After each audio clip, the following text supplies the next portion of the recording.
a number of officers, but at this point, we do not know the plan of what they are planning to do to get these folks out. We do have Congressman Brad Sherman on the phone now joining us. Thank you so much for joining us, Congressman. If you could please, we trust that you were in a safe position. Tell us what you heard and what you saw earlier this afternoon. Well, Trump supporters have been coming to town for several days.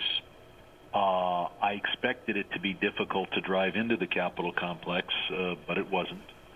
They arrived after noon, and the expectation was that they would be demonstrating outside. They instead rushed the guarded, secured entrances to the Capitol buildings, and I've often seen, machine guns there to make sure that there was no assault. At this point, the Capitol Police decided that not to use their weapons. So far, I believe only one person has been shot, and we obviously have got to clear the Capitol buildings. I know that the Maryland, Virginia, and D.C. National Guards are all being activated, and we should within an hour or two be able to resume our work. And you do, in fact, that you're going to resume the work today? I believe we should. I believe we will. But clearly, this is unprecedented, and this is what we're supposed to do this on January 6th.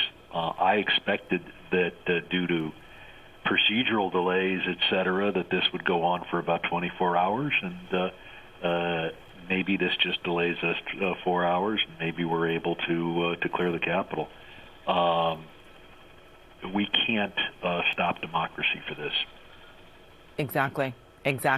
No matter what happens here, we are so close to the inauguration, just a couple of weeks away. Does this cause you any concern to see this happening so close to January 20th?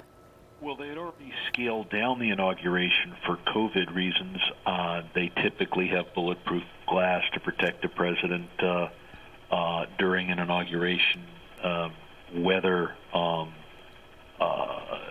we can go forward even with the very truncated inauguration ceremony that was planned, we'll have to evaluate. I think it can be done, but it's clear that Donald Trump is waging war on democracy, and he has carefully worded his tweets not to say that his supporters should vacate the Capitol, just that they should be respectful of the Capitol Police while they occupy the Capitol.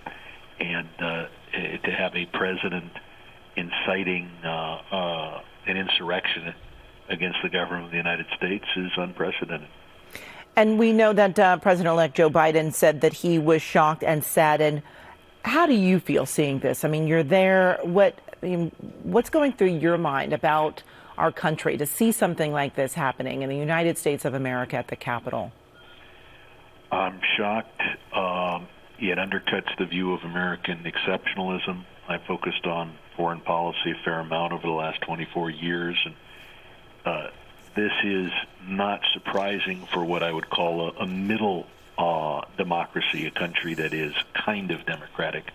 But to see it happen here in the United States is shocking, and I've been focused a bit on the long-term implications of this. I think the party of Ronald Reagan has died. I think the cause of death is suicide. I do not know how you stitch together a party with these insurrectionists and rioters that I see on the screen here, and the Pence, McConnell, Mitt Romney Republican Party, a Republican Party I've disagreed with my entire life, but one of the two, part of the two-party system. I do not know what happens to the Republican Party, but I do not see how you put it together. And this is going to change American politics. Yes. And, to see these images, it just is, I've been saying since we went on the air that this is just surreal. It's hard to imagine that these images are taking place in the United States of America. We have seen violence and, in other countries like this, but not here at home where democracy is supposed to stand. Yeah, I mean, you saw this in Yerevan, Armenia, just a few months ago. They had just lost a war. That's a new democracy just starting in a small country, and you say, "Gee, I hope things get better in Yerevan." You don't expect that to be replicated here in Washington, D.C. Do you think that now is a time for the president to speak? Yes, and he has got to be clear. He's got to tell his people to vacate the buildings and to let Congress do its job. Okay, and we do understand that we are hoping to hear from him, at least a statement from him, to hopefully break up some of this because, we know that there's a 6 o'clock curfew, but it doesn't look like people are leaving. It doesn't look as though things are changing. And that's really disappointing. And it will take a very substantial force to make sure the Capitol isn't rushed at night, assuming we're going to do our work at night, and I think we should. And it's going to take a substantial force to prevent this group from rioting elsewhere if they get frustrated and can't break into the Capitol. But I think if Donald Trump would just tell people to go home, that would go a long way. Yeah, we've been watching as people have been scaling walls with ropes, and of course we know that they broke windows to get inside. It just is tough to see some of these images and to know that they are willing to do whatever it takes to get inside, and you often wonder what it is that they are willing to do once they are in there, and really the concern about the safety of those of you that need to do the work today or sometime soon as we make our way to January 20th and the inauguration. I think we have to resume it today, whether it's in 2 hours or 6 hours, and we have to go through. We cannot back down to those who are trying to interrupt a democracy. You cannot change the outcome of a nationwide vote for president just by having 5,000 or 10,000 crazy people come to the Capitol. Do you get the sense, though, that that is also the same thought that your colleagues have, or do you feel like this really, frightened people and really are testing them and whether or not they are going to be willing to just get right back to the work? I think it will increase their determination,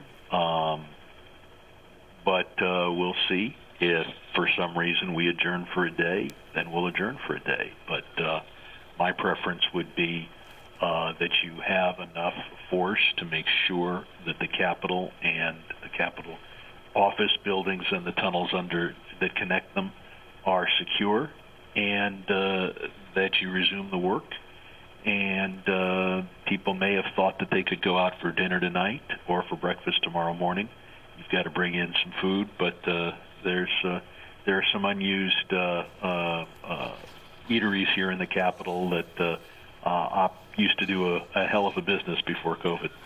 Yes. We spoke a little earlier with Congresswoman Bass, and she called these followers almost like a cult of President Trump's, and that they would do whatever he instructed them to do. Are you concerned at all about how violent these people could get? Well, there are news reports of one shooting. I don't have any more information than that. Certainly you need to be concerned, and I know that at other times, if people had tried to force their way into the Capitol, the police would have used their firearms. A decision was made not to do that today, and if we can get through today without a fatality, then that was the right decision. But I've often seen men with machine guns. They're thinking in terms of perhaps a terrorist attack. Certainly, Islamic extremist attack was on people's minds after 9/11, and at those times, I always assumed that if there was an attempt to rush through the checkpoint, that the fire